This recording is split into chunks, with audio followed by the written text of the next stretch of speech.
Bronius pasipasakoja, kaip jisai dirbo tikybos mokytojumi. Į maldą visi Dievo namus, čia visi užeikit ant kelių, nusimaukit kelnes ir parodykit, ką jums Dievas davė.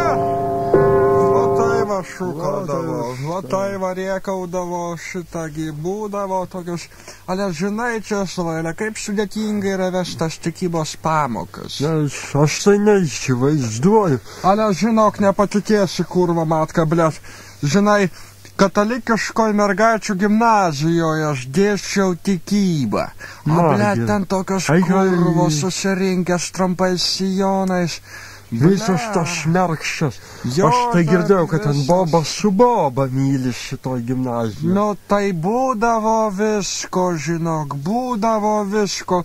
Kartą pamenu, blecha, nuvedžiau į šitą bažnyčią visas tas savo mokytas.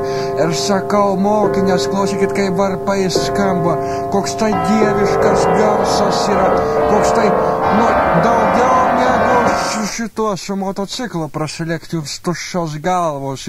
Aš ne kažką to darydavau. Nu. Klausykloje, kai sako jos savo tas nuodėmes, tai aš pro tas grotas, kur yra tos grotelės, kur man šnapžda jausi, tai aš iškiždavau savo bybį, blėt.